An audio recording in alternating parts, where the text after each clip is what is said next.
Oi, pessoal.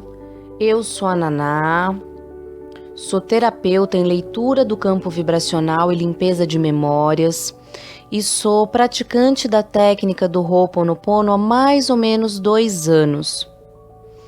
À medida em que eu venho praticando essa técnica e trabalhando com a limpeza de memórias, eu venho entendendo cada vez mais o que é uma memória.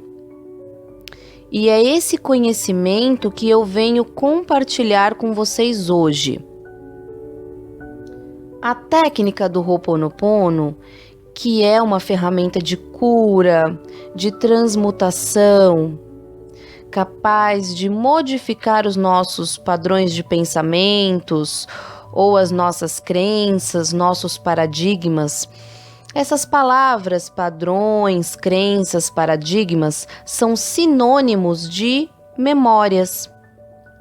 Então preste atenção no que eu vou te explicar agora, porque essas informações têm o poder de mudar a sua vida, como mudaram a minha vida também. Até os 6 anos de idade, a criança ela não tem desenvolvida a sua mente consciente. Então, até os 6 anos, a criança só tem o subconsciente. Todas as informações que nós recebemos até os 6 anos de idade ficam profundamente gravadas em nós. E nesse momento nós estamos falando da nossa infância, mas nós sabemos que nós trazemos informações desde o início da nossa criação. E se você quiser saber quais informações você trouxe de outras existências, basta você observar a história da sua família. Qual é o poder aquisitivo da sua família? O que os membros da sua família pensam sobre dinheiro? Quem foram as pessoas que te educaram, que te ensinaram? Qual a forma que essas pessoas usaram para te ensinar? Todas essas informações falam muito sobre nós. Tanto que muitas religiões, muitas filosofias nos dizem que nós escolhemos os nossos pais, que nós escolhemos a nossa família.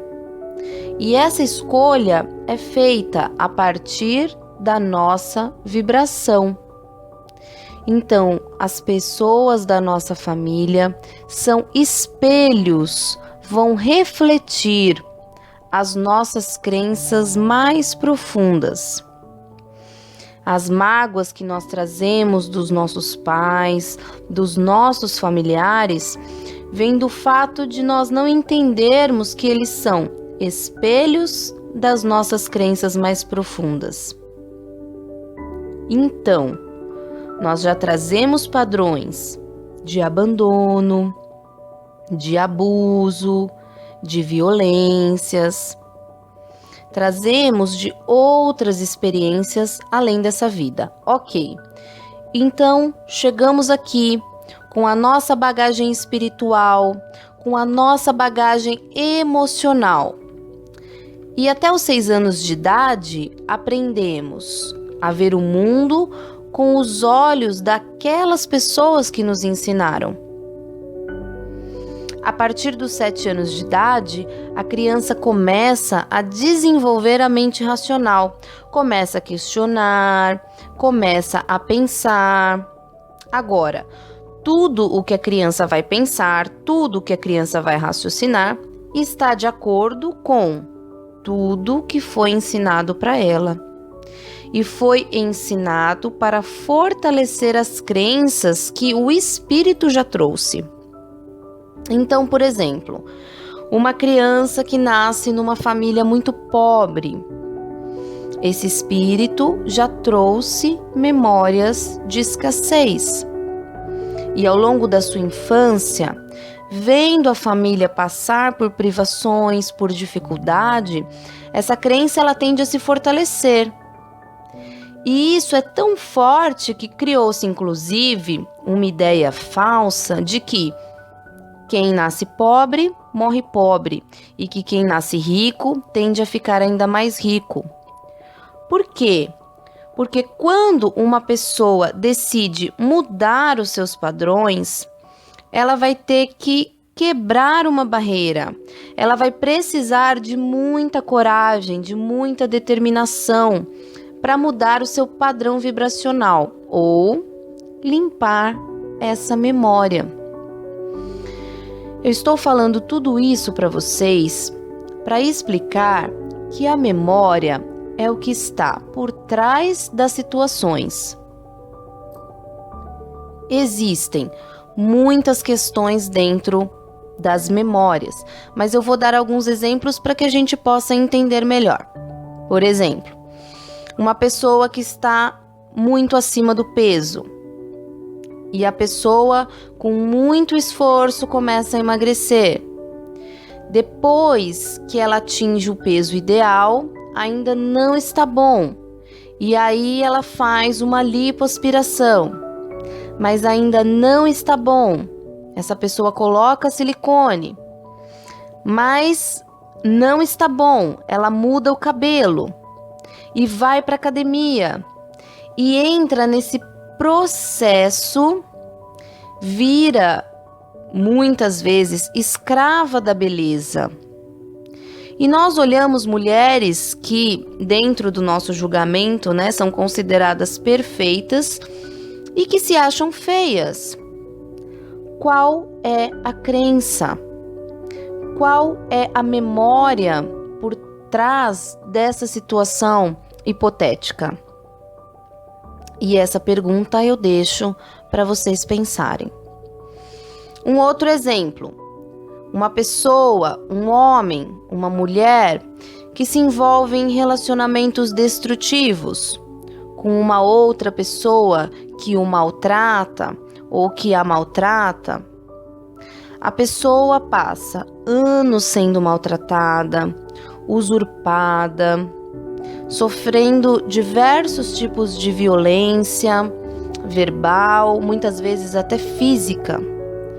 E se essa pessoa consegue se libertar desse relacionamento, mas não consegue identificar essa memória, esse padrão, ela encontra outro relacionamento que traz as mesmas características. Então, as pessoas mudam, as situações mudam, mas trazem as mesmas memórias. E qual é a memória de uma pessoa que vive com um algoz ou que vive com uma algoz? Que memórias profundas essa pessoa traz? Uma das memórias, uma das possíveis memórias nesse caso, é a memória da vítima. Quando nós acreditamos profundamente que somos vítimas, diversas situações vão surgir na nossa vida que nos vitimizem. Amigos abusivos, chefes grosseiros, pessoas de má fé. E é claro, gente, que as memórias são, em grande parte das vezes, inconscientes. Então, quando uma situação acontecer na sua vida, olhe para o sentimento que essa situação aflora em você. E esse sentimento é a memória. Essa questão da crise no Brasil, por exemplo, é uma situação que está aflorando uma memória coletiva, que é a memória do medo de escassez. Então, não adianta limpar a alta do dólar ou limpar o que está fazendo as pessoas perderem os seus empregos. Nós temos que limpar em nós o medo da escassez. Quem não tem esse medo está indo muito bem nos seus negócios. Não adianta ou é menos eficaz Limpar a corrupção no Brasil, por exemplo. Nós precisamos limpar em nós a crença de que as pessoas são desonestas. E quem não acredita tão profundamente na desonestidade, não está vivendo aqui no Brasil nesse momento.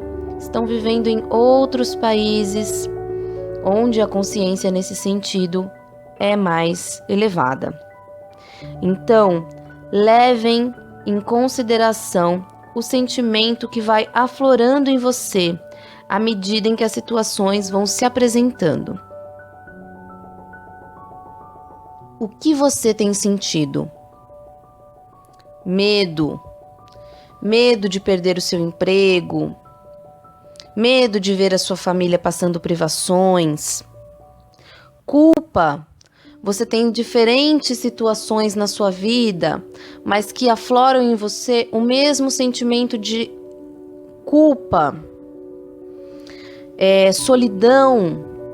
Olhe para o sentimento da solidão. Existem muitas questões que falam sobre o sentimento de solidão.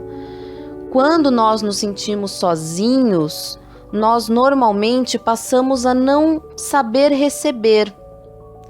Então, nós desenvolvemos aquela postura de doar tudo que nós podemos, doar nosso tempo, doar nossa energia, doar muitas vezes até mesmo o nosso dinheiro e não saber receber.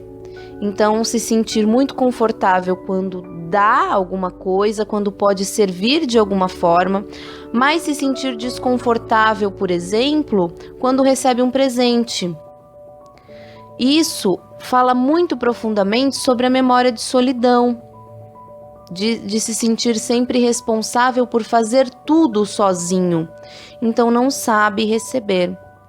Então, você pode limpar tudo isso repetindo: meu divino Criador, eu quero cancelar, eu quero limpar essa memória de medo, de culpa, de solidão, de ansiedade. A ansiedade, ela vem de uma falta de confiança na vida, uma falta de confiança, muitas vezes, em nós mesmos. Então, meu divino Criador, eu quero limpar essa memória. Eu sinto muito, me perdoe, te amo e sou grata. E se você não está conseguindo entender o que está acontecendo com você nesse momento, limpe isso também, essa confusão mental. Então você pode repetir: meu divino Criador, eu quero limpar tudo que não está permitindo ver o que em mim precisa ser mudado. E eu sinto muito, me perdoe, te amo e sou grata. Eu sou muito grata ao Ho'oponopono. Quando eu conheci o Ho'oponopono, eu tinha muito medo de dirigir. Eu tirei a minha carteira de motorista aos 18 anos de idade. E 12 anos depois eu não conseguia dirigir, eu não conseguia. E eu fiz autoescola para quem tem medo, eu fiz diversas coisas e eu não conseguia um bom resultado. Eu já tinha comprado meu carro, mas não conseguia dirigir. E foi aí que eu conheci o Ho'oponopono. E eu comecei a repetir essas frases, e eu confesso a vocês que, a princípio, sem nenhuma fé, eu comecei a repetir porque eu já tinha feito diversas coisas, tentado de diversas formas e não havia conseguido. E eu repetia: meu divino Criador, eu quero limpar esse medo de dirigir. Eu sinto muito, me perdoe, te amo e sou grata. Quando eu tive essas informações da criança, da idade, do que fica gravado em nós, eu pude analisar que dentro da história da minha família, há pelo menos 4 gerações, nenhuma mulher da minha família havia tirado a carteira de motorista. Nenhuma mulher na minha família havia dirigido. E, a partir disso, eu pude perceber que eu teria que ter muita coragem e muita determinação para quebrar as memórias por trás disso. Então, eu não sei quais as memórias que a criança gravou com relação a isso, mas levando em conta que nenhuma mulher dirigiu na minha família, na história da minha família, eu percebi que eu precisaria quebrar um padrão. E dessa forma eu comecei fazendo o Ho'oponopono e eu consegui dirigir. Hoje eu dirijo com muita facilidade, hoje eu dirijo sem medo e eu sou muito grata ao Ho'oponopono por conta disso. E dessa forma, muitas coisas já aconteceram na minha vida, coisas positivas que eu consegui com a prática do Ho'oponopono, muitas memórias inconscientes que puderam vir à tona através dessa prática e eu sou muito, muito grata. E eu finalizo esse vídeo oferecendo como a minha mais profunda forma de oração. Se você está me ouvindo agora, é porque nós temos memórias compartilhadas. Eu sou uma parte sua e você que está me ouvindo é uma parte minha. E por todas as nossas relações, eu sinto muito, me perdoe, te amo e sou grata. E eu desejo que o Ho'oponopono possa trazer para a sua vida a mesma alegria que trouxe para a minha também. Ho'oponopono.